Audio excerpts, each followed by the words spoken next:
The man just wanted to skip out on the bill, but then an ashtray landed right next to his daughter's feet. Seeing her startled, he immediately stepped up to confront the aggressor. But just as the other man raised his hand, seemingly to apologize, This man.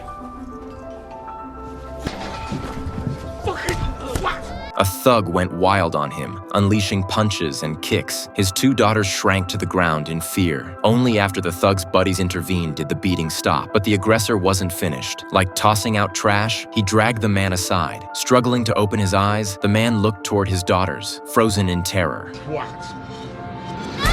Then came a final kick to Danny's face, shattering the last shred of dignity he had left in front of his girls. Instead of sympathy, he was met with scorn from his ex-wife, who mocked him, comparing him to a sewer rat. Everyone knew but me, laughing behind my back. And all the time, you out there, catching diseases. Oh, come on, Angela. No, Leave don't us stop. alone!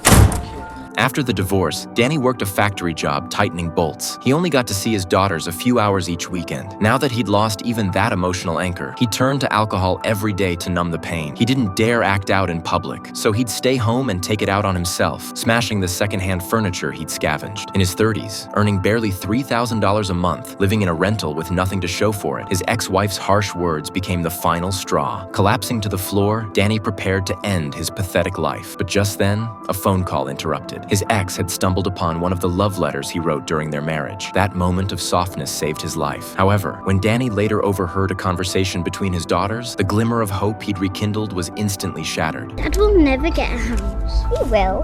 No, he won't. He will anyway. He won't. He promised. Dad's weak, innit? That's what Mum says anyway.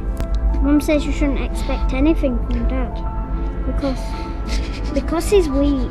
There's nothing more devastating than realizing you mean nothing in your own children's eyes. No father can stomach being seen that way. Danny knew he couldn't go on like this. Determined to protect his daughters, he stood outside a boxing gym watching fighters train. But the brutal intensity inside the ring kept him paralyzed with fear. He just couldn't take that first step. Then a man appeared, someone who would change Danny's life forever.